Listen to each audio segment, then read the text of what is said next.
Depuis plus de 25 ans, les terres agricoles du sud de l'Angleterre voient apparaître chaque année des dessins mystérieux, appelés crop circles ou cercles de culture. Ces motifs énigmatiques surgissent dans le monde entier pendant les courtes nuits d'été. Mais le cœur du pays des cercles de culture reste l'Angleterre, dans les comtés du Wiltshire et de l'Hampshire. C'est là qu'un groupe de passionnés consacre sa vie à cet étrange phénomène. Cette histoire parle de nous tous. Selon moi, le phénomène lui-même nous concerne tous. Certains ont une approche spirituelle, d'autres sont des scientifiques et des chercheurs. Tous sont déterminés à percer ce mystère envoûtant. Toute ma maison et toute ma vie sont dédiées à cette étude. Pour moi, la saison ne se termine jamais. Ces passionnés ne sont pas seuls. Dans le Wiltshire et l'Hampshire, on trouve aussi des groupes de gens qui affirment être les auteurs de ces cercles. Au fond, tout ne serait qu'un vaste canular. Voici les habitants du pays des cercles de culture. Chacun détient une pièce du puzzle, un morceau de vérité.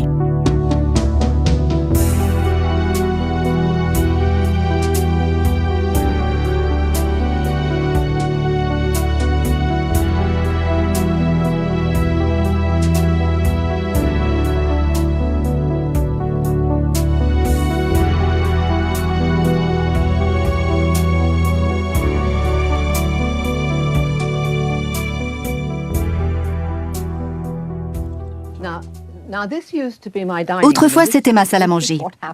Voici ce qui arrive quand vous vous prenez de passion pour quelque chose. Ça envahit tout. Non seulement vos pensées, mais aussi votre maison. Depuis 1990, Lucy Pringle étudie et photographie les centaines de cercles de culture qui sont apparus dans le sud de l'Angleterre. J'ai des tonnes d'archives. Nous sommes à la fin du mois de mai 2001. Le premier cercle de culture de la saison vient enfin d'apparaître, avec près d'un mois de retard, tout près de chez Lucy, dans le comté de l'Hampshire. L'Hampshire a été le berceau de cercles de culture pendant les années 1980. Cela me semble normal qu'après tous les problèmes terribles que nous avons eus avec la fièvre afteuse, les cercles reviennent là où tout a commencé.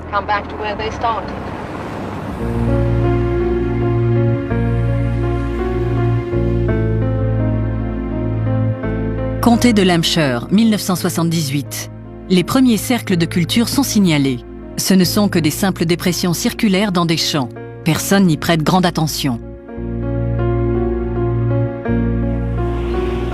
Ce n'est qu'en 1980 que des recherches sérieuses sont entamées par le docteur Terence Midden, météorologue et physicien. Quelle que soit la cause de tout cela, ça se passe dans l'atmosphère au-dessus des champs. Midden est persuadé que certaines de ces formations peuvent être expliquées par des anomalies météorologiques appelées vortex de plasma. C'est un terme scientifique qui peut sembler grandiloquent, mais au fond, ce n'est qu'un tourbillon qui se forme dans l'air sous l'impulsion d'événements naturels. Certains scientifiques ont pu montrer qu'un tel vortex pouvait s'affaisser. Cette explication, bien que scientifiquement valide, ne peut s'appliquer qu'aux formations les plus rudimentaires. Dans les cas des cercles de culture très simples, formés naturellement, on a toutes les raisons de penser qu'ils ont été formés par un vortex tourbillonnant. En 1981, Midden est rejoint par Pat Delgado, ingénieur électronicien. Delgado est le premier à suggérer que le paranormal pourrait intervenir dans ces phénomènes. Il trouve également un autre partisan de cette théorie. Aujourd'hui, Colin Andrews fait autorité dans le monde entier en matière de cercles de culture. Et pourtant, cette passion lui est venue par hasard. C'était un jour comme les autres. Je roulais sur cette route. En sortant de ce bosquet, j'ai regardé sur la gauche et c'était là. J'ai vu 5 cercles parfaits formant une croix. Et là, ma vie a basculé.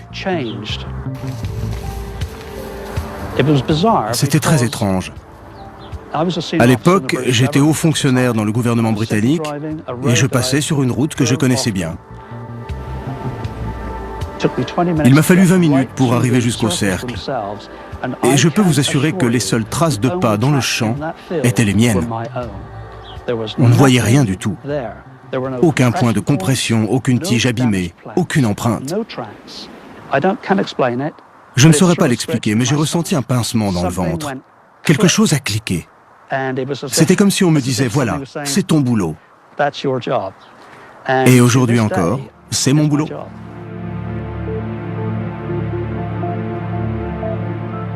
En 1985, des cercles de culture apparaissent dans tout le Wessex. Le phénomène décolle. Mais pour l'instant, les chercheurs sont cloués au sol. Il leur faut un pilote et un photographe. Par chance, Busty Taylor a les deux casquettes. Dans les années 1990, on voyait apparaître 3, 4 ou 5 formations différentes dans la nuit. Alors qu'au milieu de l'été, l'obscurité ne dure qu'environ 4 heures. Certaines de ces formations n'étaient pas faites par la main de l'homme. Avec l'arrivée de Busty, le noyau dur des passionnés des cercles de culture, les chercheurs, comme on dit, est sur pied. Serrez-vous la main. On était tous amis. On s'entendait bien, on se voyait parfois tous les jours, ce qui n'était pas du goût de nos familles.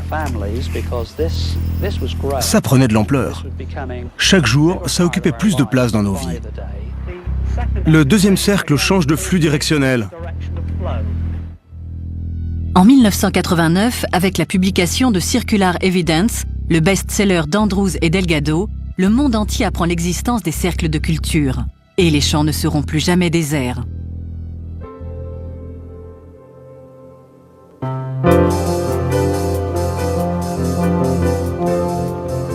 Les cercles de culture ont une durée de vie limitée. Ils survivent au maximum jusqu'aux moissons suivantes. Mais bien avant ça, leur forme et leurs détails complexes se seront érodés à cause de l'intervention des éléments naturels et des hommes. On va tourner à droite pour aller dans les champs.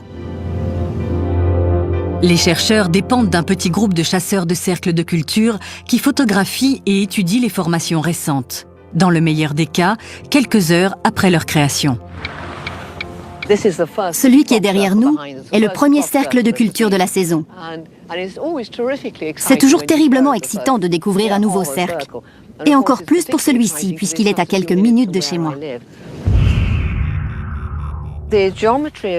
Il a une forme géométrique très simple. C'est une formation classique pour un début de saison. Un simple motif circulaire, comme on en voit très souvent depuis plus de 10 ans. Mais pour les chercheurs, c'est le début tant attendu de la saison 2001 des cercles de culture. Malheureusement, nous ne pouvons pas aller plus près à cause des mesures de précaution contre la fièvre afteuse. Pour la Grande-Bretagne, 2001 restera l'année de la fièvre afteuse, un pathogène volatile touchant les bovins et les moutons qui a fait des ravages dans les campagnes et conduit à la mise en place de restrictions dans l'accès aux terres agricoles. Mais pour certains chasseurs de cercles de culture, cette crise sanitaire est une question bien trop terre-à-terre. En ce moment, je fais ce qu'on appelle ma crise des 50 ans. Sauf que je ne me sens pas du tout en crise, je m'éclate totalement. L'Américain Peter Sorensen est venu pour la première fois dans le Wessex en 1992. Il a été envoûté par les cercles de culture au point de revenir à chaque saison. Sa mission, garder une trace du phénomène avec sa caméra. C'est magnifique. Filmer les cercles de culture est un boulot pas compliqué et vraiment très sympa. Là, c'est marron. Ça devrait être par là. La deuxième formation de la saison est apparue et avec son collègue Nan Liu, Peter l'a repéré depuis la route, au-dessus du petit hameau de Pewsey. N'écris pas sur la carte. Non, c'est juste ici.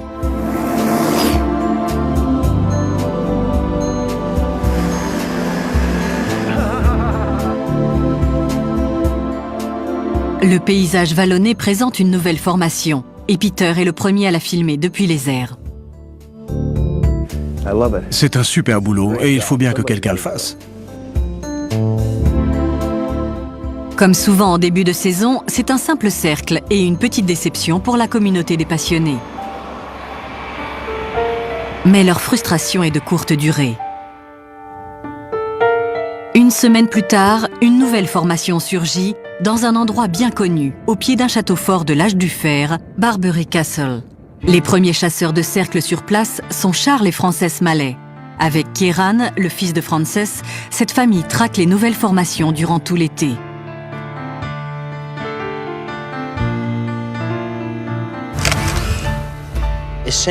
Comme on habite à proximité, on vient observer les formations dès qu'elles arrivent. On est souvent les premiers à les voir. On les mesure, on les dessine et on prend des notes. Va jusque là-bas, tout au bord du cercle.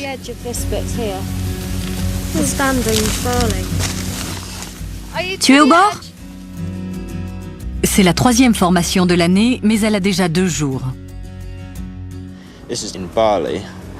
C'est de l'orge encore très jeune. Voilà pourquoi il se redresse au bout de 2 jours. En l'espace de quelques jours, le motif peut entièrement disparaître. Il faut les observer immédiatement, c'est un spectacle incroyable. Les plus belles formations sont toujours dans les champs d'orge. La forme géométrique est belle. Au sol, ça fait un peu fouillis, mais je suis sûr que vu du ciel, ça rend vraiment bien. Avec le premier motif complexe de l'année, la saison 2001 est enfin ouverte.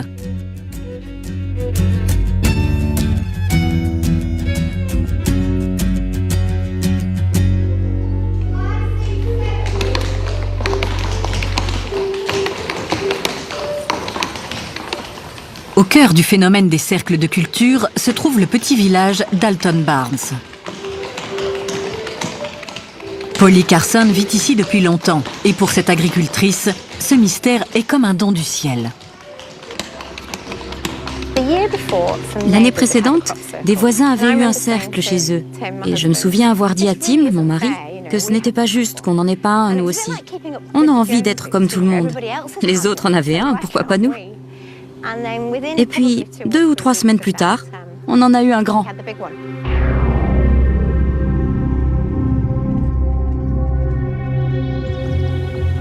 Dans les 24 heures, on a été assaillis par la presse britannique. Et dans les 48 heures, c'était les médias du monde entier. On a vu débarquer des milliers de gens.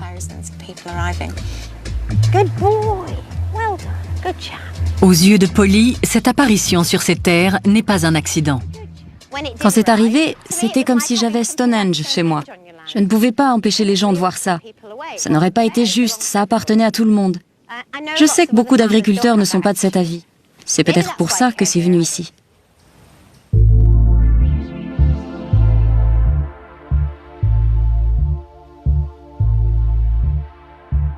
Une communauté se forme, et son grand prêtre est Michael Glickman, à qui la polémique ne fait pas peur. Selon lui, les recherches ne doivent pas porter sur la physique, mais sur la métaphysique. D'un coup, en juillet 1990, le premier pictogramme linéaire est apparu sur les terres de Polly Carson. On en a beaucoup parlé.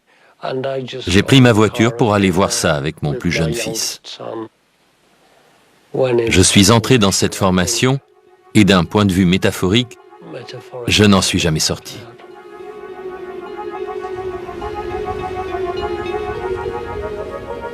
En pénétrant à l'intérieur, on se retrouvait ailleurs. Ce n'était plus la planète Terre. On avait les pieds bien plantés dans le sol. Et on était attiré par des forces gravitationnelles terrestres. Mais quand on marchait dans cet espace, on se sentait ailleurs.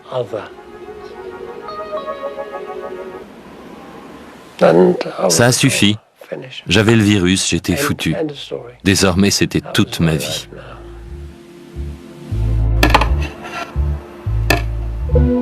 Architecte de formation, Michael Glickman consacre tout son temps à déchiffrer le sens des cercles de culture, car pour lui, ce sont des messagers.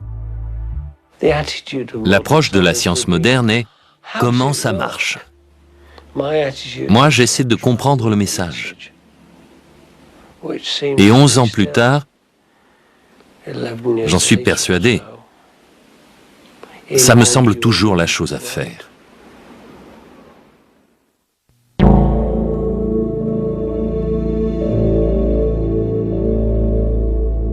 Des formes complexes remplacent désormais les simples cercles.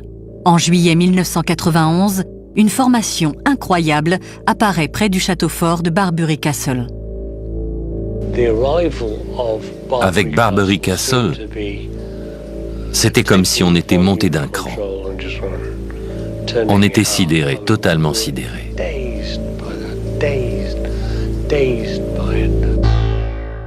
Barbury Castle est une date clé, car à partir de ce moment, on commence à douter de l'implication humaine.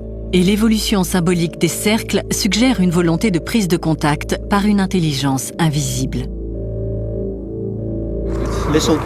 Ça fait une bonne trotte, comme toujours. C'est une période palpitante pour les chercheurs. Mais la police du Wiltshire les voit comme des fauteurs de troubles. Les fermiers locaux signalent à la police du Wiltshire la présence de cercles de culture depuis le début des années 80, notamment dans la région de Devizes. Tracer ces cercles est illégal, mais nous n'enquêtons que lorsque les fermiers font une déposition officielle sur les dégâts constatés.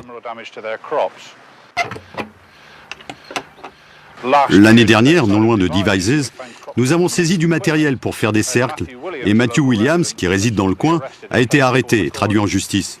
Il a écopé d'une amende pour dédommager le fermier en question.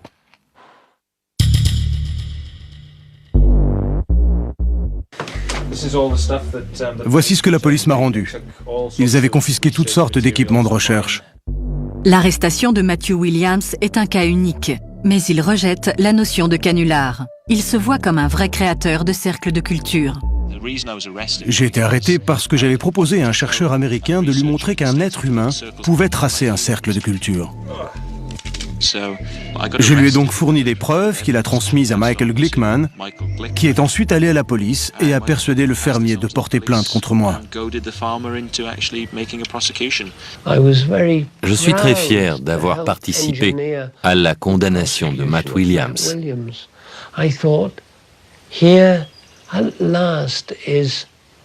On tenait enfin quelque chose de tangible, la preuve d'un canular. Mais pas du tout. Ici, c'est mon jardin. J'ai donc légalement le droit de faire ça.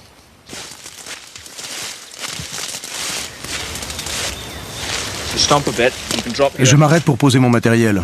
Il faut ensuite créer un axe central. Cette affaire ne repose sur rien de vrai. La première chose à savoir, c'est que tout est faux à propos de ces pseudo-canulars. Tout. La création de cercles de culture est considérée comme une supercherie malveillante. Et voilà, j'ai un cercle de culture dans mon jardin. Mais Matthew Williams clame haut et fort que ses motivations sont les mêmes que celles de Michael Glickman. Pour moi, c'est quelque chose de spirituel. Ma passion des cercles de culture vient des expériences étranges que nous avons eues en les traçant. Et ces expériences prouvent que quelque chose nous observait. Quelque chose était présent pendant qu'on les traçait. Il y a des phénomènes paranormaux associés aux cercles de culture, mais ce ne sont pas ces choses qui les créent. Ce sont des gens.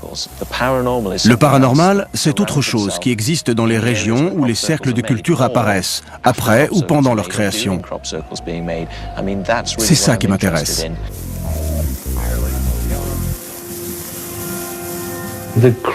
Ça devient n'importe quoi. Du délire. Et tout remonte à Doug et Dave. Tout a commencé avec ce premier mensonge lamentable.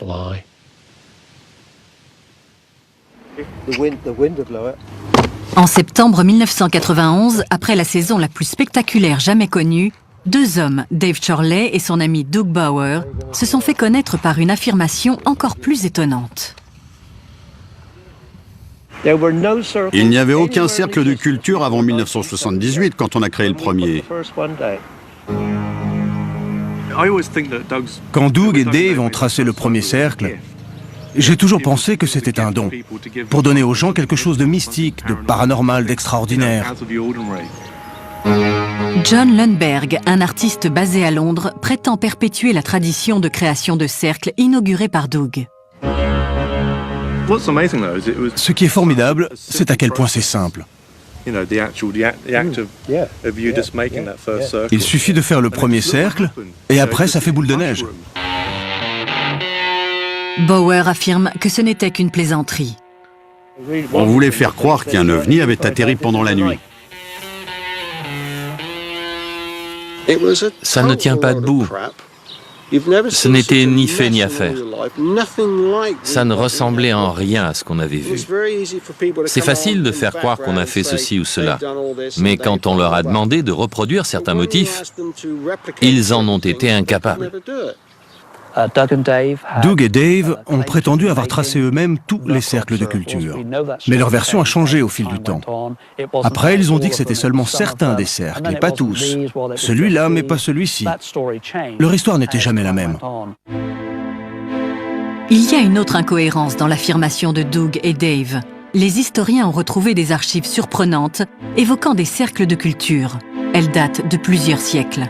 Par exemple, un article de la revue britannique Nature décrit plusieurs cercles près de Londres dans les années 1880. Certains documents remontent au XVIIe siècle, quand on croyait que les cercles de culture étaient l'œuvre de démons. Malheureusement, ces preuves sont arrivées trop tard pour convaincre l'opinion publique.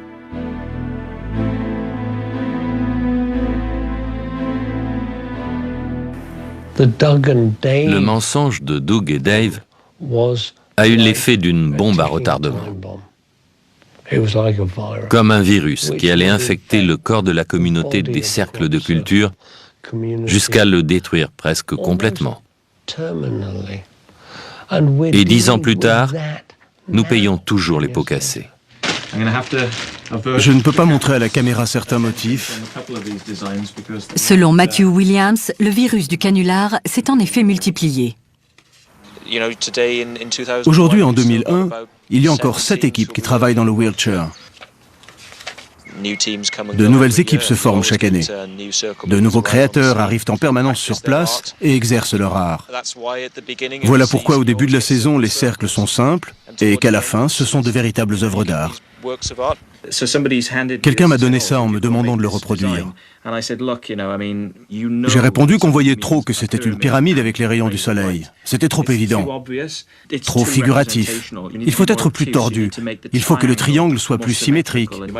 Sinon, autant écrire le mot pyramide dans les champs. À la mi-juillet, les fans de cercles de culture se retrouvent dans le Wessex, notamment pour assister à la première des 3 conférences annuelles sur le sujet. Celle-ci est organisée par le groupe d'études des cercles de culture de Wiltshire. Allez, bonne journée.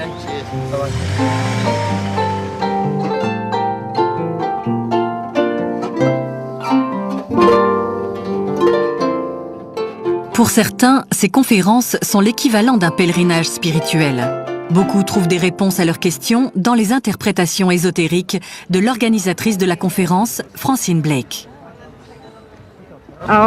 Souvent, des journalistes m'appellent pour me dire « Parlez-moi des cercles de culture. Qu'est-ce que c'est? Qui les fait? Quelle est leur signification? Vous avez 2 minutes. » C'est un vaste sujet. Je ne sais pas d'où ça vient. Tout ce que je sais, c'est que ça émane d'un niveau de conscience très élevé et que ça interagit avec nous. Je sais que ça nous guide, que ça nous apprend des choses et nous ouvre des horizons. Et ces échanges peuvent prendre une tournure commerciale. Les conférences attirent aussi bien les chercheurs que les artistes. Pour certains, comme le photographe Steve Alexander, il n'est pas évident que les cercles de culture soient un jour décodés. Et d'ailleurs, il pense que c'est bien mieux ainsi. Pour lui, le défi consiste à saisir une énigme. C'est comme tout ce qui touche aux ovnis et au paranormal. Ces mystères ne sont pas résolus parce qu'ils ne sont pas censés l'être. Il faut que ça reste un mystère. On photographie sous plusieurs angles, mais pour le livre, on n'en garde qu'une ou deux. Depuis 1999, Steve et sa compagne Karen Douglas publient chaque année un livre sur les plus belles formations de la saison. On met beaucoup de photos dans nos livres pour qu'ils soient le plus complets possible, pour que ce soit un portrait fidèle du sujet. Comme la plupart des chercheurs, ils ont le sentiment que ce phénomène est intelligent et interactif, qu'il établit une communication avec ceux qui sont prêts à recevoir le message. Pendant l'été 1992, il y avait 4 formations à moins de 1500 mètres de ma maison, et c'était vraiment troublant. Depuis, j'ai l'impression que quelqu'un m'a laissé comme une carte de visite, disant « Salut, tu as compris ce qui se passait ?» Et les phénomènes observés sont extraordinaires. C'est quoi? J'étais sur la colline et j'ai vu un point lumineux.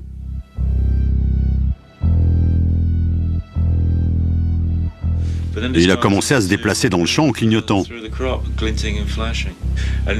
Au loin, je voyais un tracteur.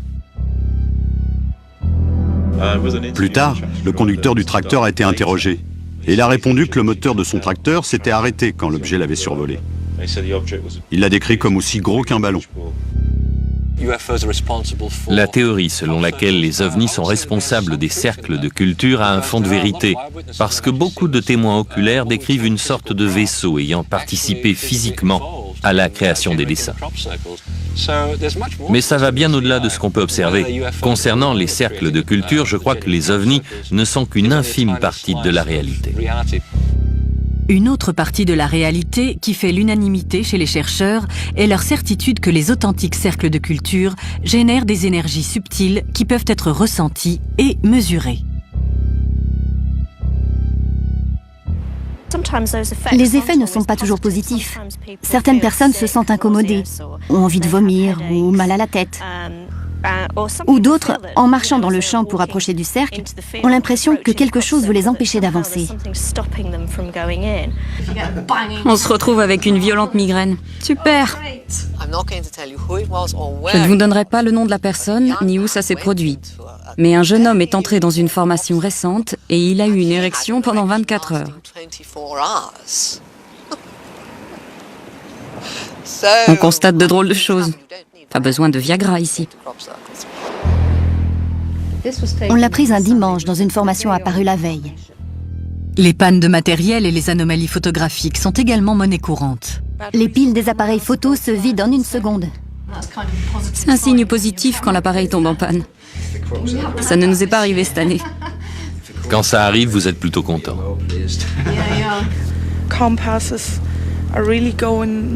Les boussoles s'affolent et tournent dans tous les sens.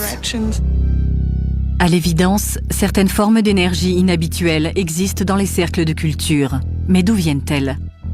Dans le Wessex, les hypothèses ne manquent pas. Je suis en train de chercher une ligne d'énergie avec un bâton de sourcier. Certains considèrent que c'est le pouls géomagnétique de la planète. Ensuite, je cherche la direction du flux. Dans quel sens ça circule? D'autres les voient comme des lignes de forces occultes, des autoroutes invisibles d'énergie magnétique qui s'entrecroisent dans la campagne. Et elles ne dateraient pas d'hier.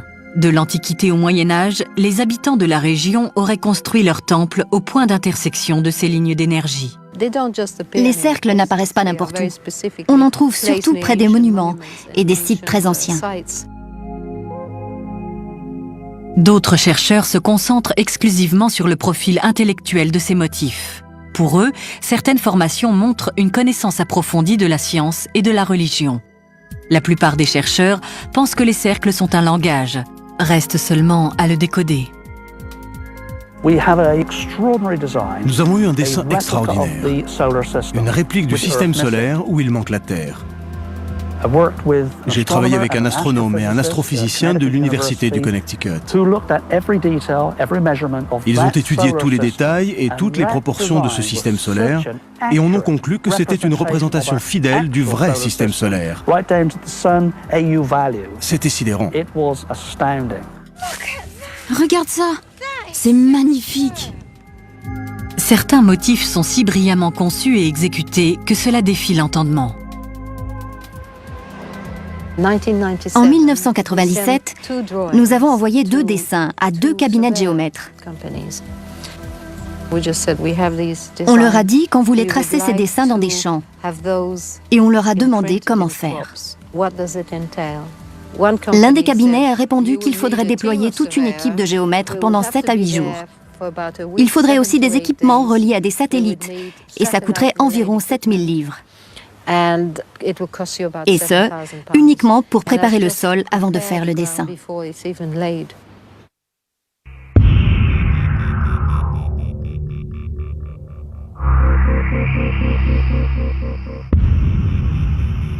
Fin juin, les formations continuent d'apparaître. Sur celle-ci, le centre a été moissonné par l'agriculteur quelques heures après sa découverte, sans doute pour décourager les curieux.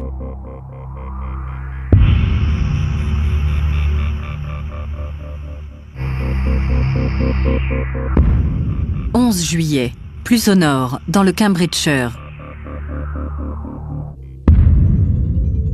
12 juillet, la ferme des Carson accueille sa 2e formation de la saison. Andy Thomas, auteur et chercheur, et son collègue Jeff Stray sont sur place pour enquêter. Très souvent, les traces du tracteur traversent la formation. Et sur les bords, on voit des brins qui ne sont jamais couchés. Jeff Stray guette une autre anomalie courante.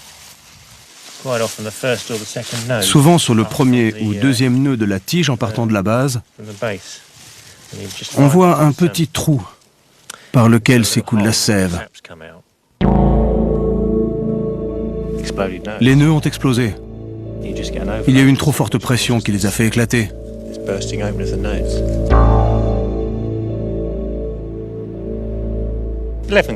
Levengood, qui est le biophysicien qui étudie ces nœuds, a une explication naturelle à ce phénomène.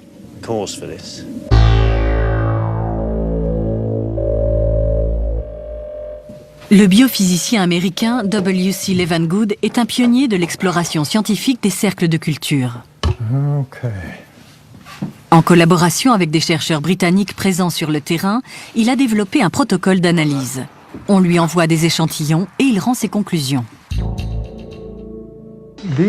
Ces cavités d'expulsion sont propres aux formations dans les champs. On n'en trouve jamais sur les tiges témoins. J'ai examiné des milliers de plantes témoins et je n'en ai jamais vu. Et personne n'en a jamais vu. Parce que c'est vraiment propre à ces formations. Selon Levengood, les nœuds explosés sont causés par une poussée soudaine d'énergie micro-ondes au moment où les cercles de culture se forment. Les nœuds sont très sensibles à ces énergies parce qu'ils ont une forte teneur en eau. Plus la constante diélectrique est haute, plus l'interaction avec les micro-ondes est forte. Ce qui signifie que l'énergie micro-ondes fait plus de dégâts. Selon les conclusions de Levengood, la pousse des semences est également influencée par une formation. Pourtant, à l'intérieur d'un cercle, les graines présentent une détérioration significative. Ici, ce sont les graines témoins. On voit tout de suite que celles du haut sont plus petites. Mais si l'on fait germer ces graines, voici les brins de blé témoins. Il y en a sans doute un ou deux qui n'ont pas germé. Maintenant, regardez les tiges venues de la formation. J'ai constaté une pousse accélérée et une plus grande vigueur des plantes venues des formations. La science a été bâillonnée. Nous avons été écartés du sujet. Je pense qu'il y a une sorte d'oblitération intentionnelle du savoir et des preuves scientifiques.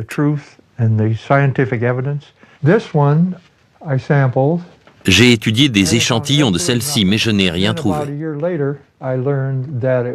Et puis 1 an plus tard, j'ai découvert que c'était l'œuvre d'un oblitérateur de savoir, comme je les appelle. C'était un canular. Qu'on les considère comme des auteurs de canulars et des créateurs de cercles comme ils se présentent, ces gens ont toujours formé une communauté cachée.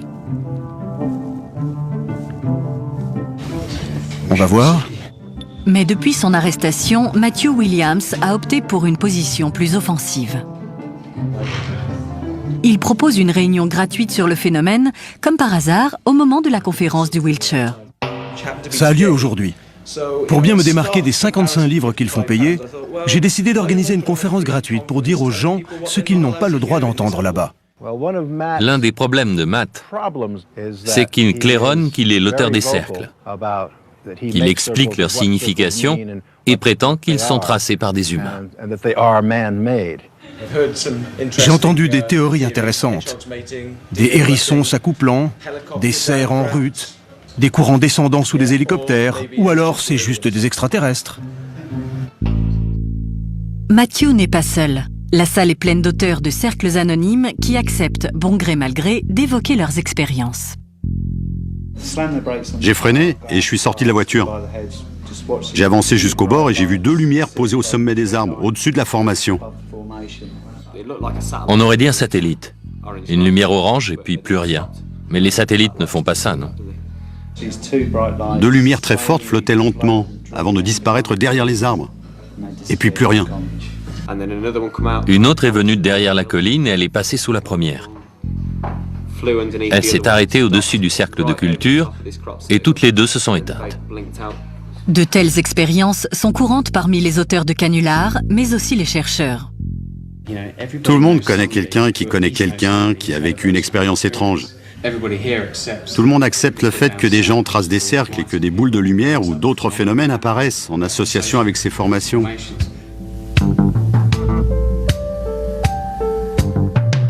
Certains des objets observés peuvent être une boule de feu créée par la foudre ou d'autres phénomènes naturels connus.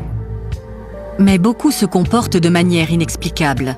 Quelle que soit leur origine, ces objets volants non identifiés sont associés au cercle de culture depuis toujours et sont une nouvelle preuve qu'il s'agit d'un phénomène authentique.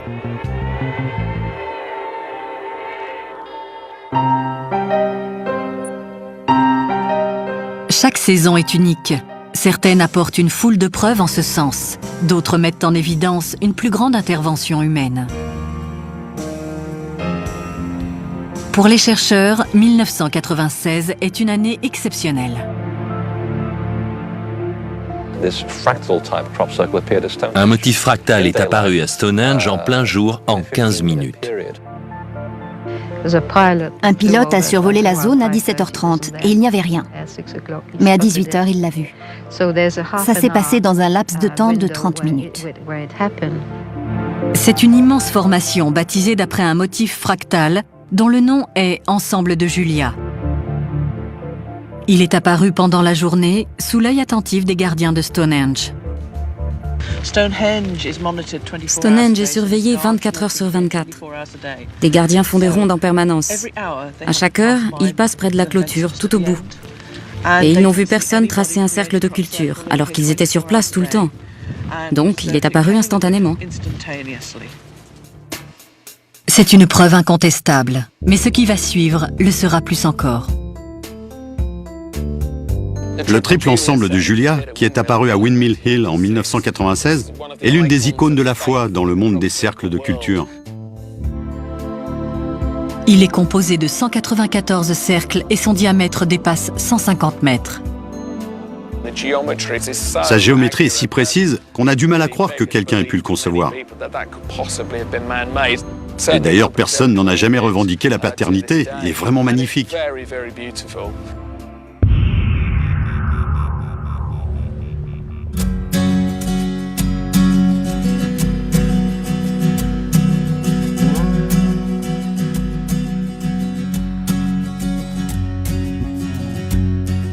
C'est un matin anglais typique, gris et humide.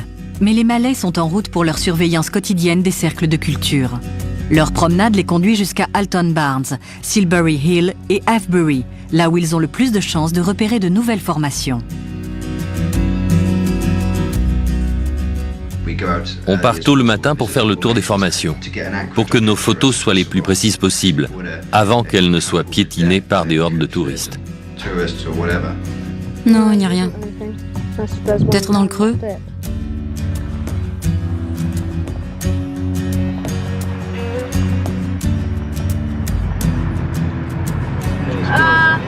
On en a une.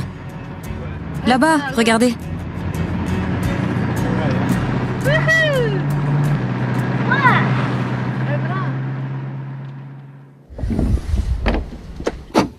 La formation n'était pas là hier. Elle est apparue dans la nuit.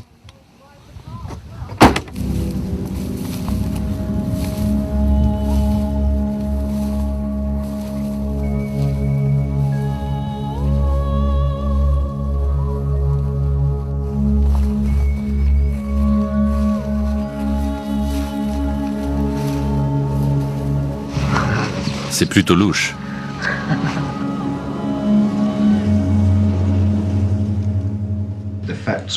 Les traces sur le sol nous indiquent que ça a été fait par des humains. C'est très clair. Les années précédentes, ça n'arrivait jamais. On voit bien que quelqu'un a planté un pieu ici. On passe notre temps à reconnaître les vraies formations des fosses. C'est impossible à dessiner. Je vais le faire. Je dois d'abord mesurer. Ensuite, tu pourras en faire un dessin.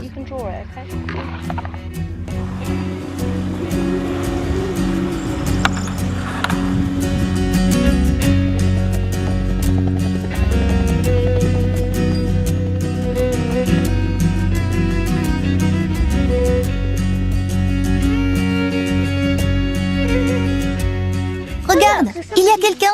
C'est le fermier?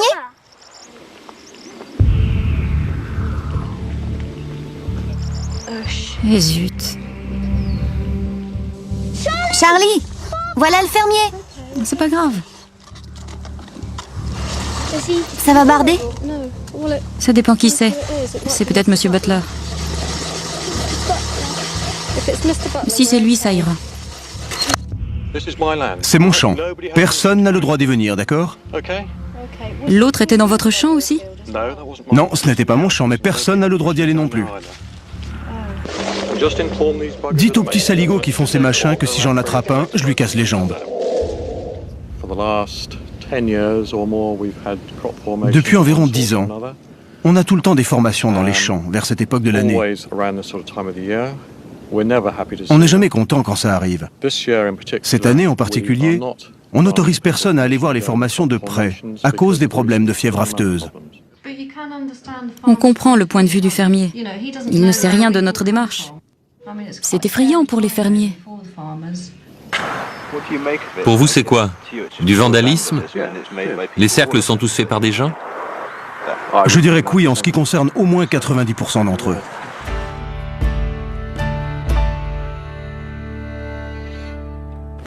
Quand on les interroge, les agriculteurs locaux avouent avoir vu des cercles bien avant qu'ils ne deviennent à la mode.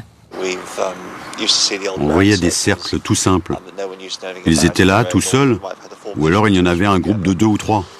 Mais souvent, c'était juste une zone toute aplatie. On ne le voyait qu'en passant dessus avec la moissonneuse.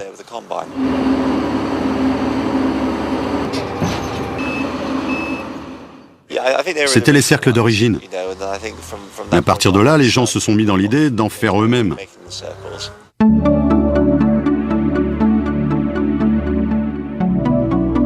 Fin juillet, la saison 2001 des cercles de culture passe à la vitesse supérieure. On est très occupés depuis une semaine parce que les restrictions pour la fièvre afteuse ont été levées. Maintenant, des cercles apparaissent un peu partout. Cette formation est tracée par 2 chercheurs allemands, en guise de remerciement pour l'intelligence créatrice des cercles. Il y en a dans les céréales. Pour le chercheur américain Don Russell, c'est aussi l'occasion rêvée de tester sa théorie. Selon lui, ces formations artificielles présentent les mêmes pics électromagnétiques que les cercles de culture soi-disant authentiques. On approche de la formation de Koch-Kaiborg. Je mesure l'énergie ambiante dans le champ. C'est vraiment étrange. C'est quoi? C'est le bord. 60, 70, 80, 90. Nom d'un chien. C'est au centre. Les mesures les plus hautes sont en périphérie du tourbillon central.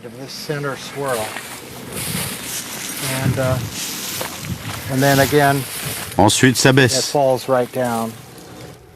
Encore une fois, une formation artificielle libère les mêmes énergies que les vrais cercles. Et ça remonte haut. Très intéressant. Elle a également suscité beaucoup de polémiques. Ils ont l'autorisation d'être là, le fermier est d'accord.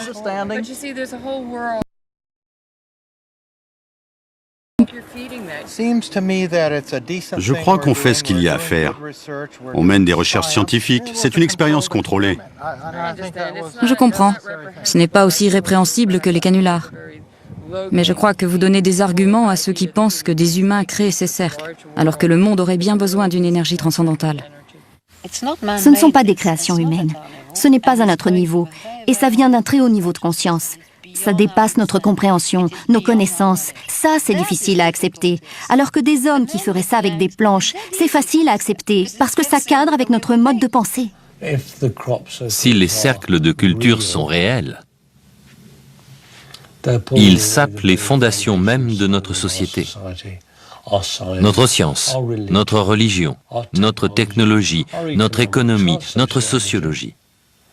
Et ça fait peur. Les créateurs de cercles sont diabolisés, ce qui ne rime à rien. Peut-être sont-ils des héros. Et il se pourrait que les croyants purs et durs soient des gens fascistes et dogmatiques qui créent tous les problèmes du monde.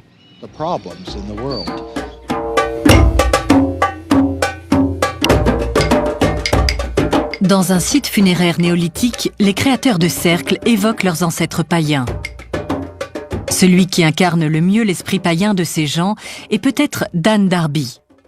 Avec sa femme et son enfant, il vit dans une péniche qui parcourt les canaux du Wiltshire. Dan Darby était un croyant. Il a découvert que certains cercles étaient tracés par des humains. Et il y a vu un catalyseur idéal pour éclairer les consciences. Et il a commencé à participer lui-même à ces activités. Pour moi, il ne s'agit pas de se moquer ou de tromper les gens. C'est une chose spéciale, subtile et magique. Ce n'est pas une blague.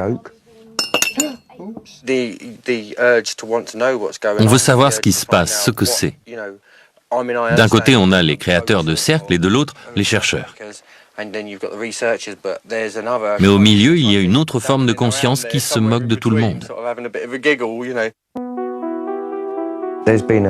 Plusieurs fois, on a bien cru se faire attraper.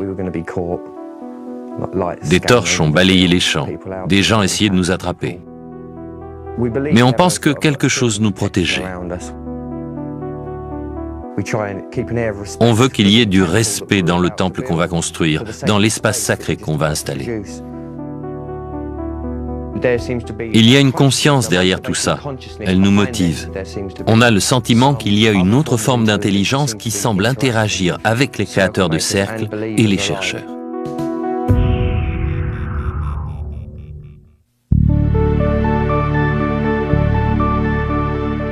La saison 2001 a atteint son apogée, mais elle est loin d'être terminée.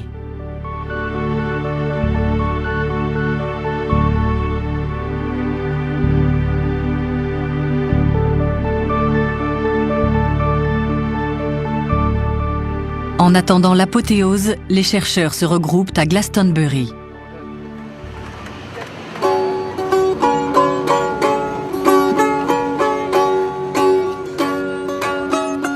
Glastonbury est la capitale spirituelle de l'Angleterre. Ici, les mythes antiques et la magie d'autrefois ont donné naissance à une philosophie New Age qui attire des touristes du monde entier.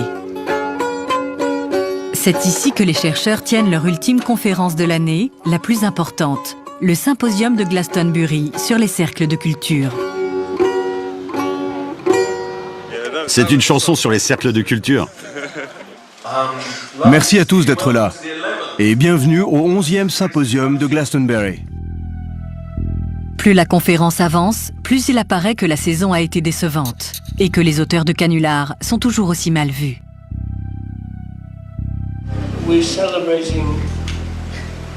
Nous célébrons un anniversaire très important. Le 10e anniversaire de Doug et Dave.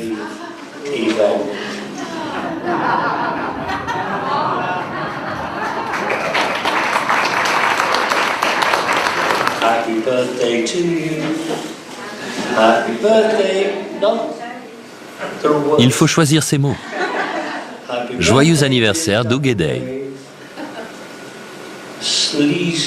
Espèce de petits salopards dont les mensonges ont fait naître 10 années de contre-vérité. Bon anniversaire.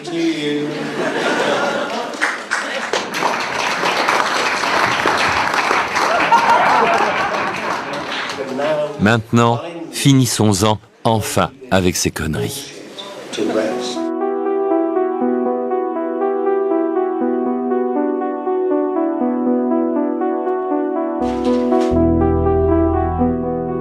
Malgré cette mauvaise humeur affichée, la conférence est un succès.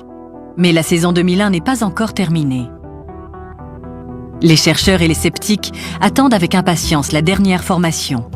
Et ils ne sont pas déçus. C'était apparu dans la nuit du samedi. Cette nuit-là, j'étais dehors, alors je me souviens que la météo était exécrable. Il pleuvait des cordes, donc cette chose est arrivée en une nuit par mauvais temps.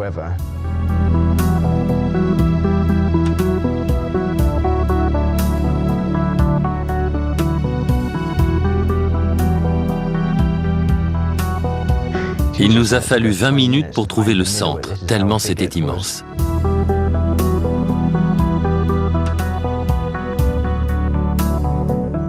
409 cercles. On en est tous restés bouche bée en pénétrant dans cette formation. On le considère comme le plus abouti de tous les cercles de culture, et pourtant, personne ne l'a revendiqué. D'ailleurs, le créateur de cercles, John Lundberg, a calculé que dans des conditions normales, il aurait fallu tracer chaque cercle en moins de 30 secondes. C'est tout simplement la plus grande formation jamais observée dans le monde, avec le plus grand nombre de cercles. Et c'est un motif époustouflant. C'est le point final spectaculaire d'une saison paresseuse et controversée.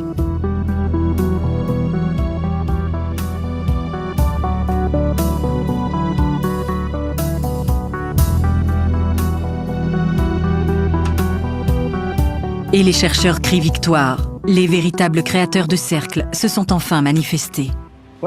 Il s'agit d'anges qui travaillent en collaboration avec des extraterrestres, des esprits terrestres et des êtres humains qui aplatissent les champs. Il y a une telle beauté, une telle intelligence, une telle majesté, un tel synchronisme dans les cercles de culture que ça ne peut pas se résumer à des petits plaisantins tout juste sortis du pub. Ça affecte le monde de manière si profonde et si magnifique que ça ne peut pas être que nous. C'est impossible.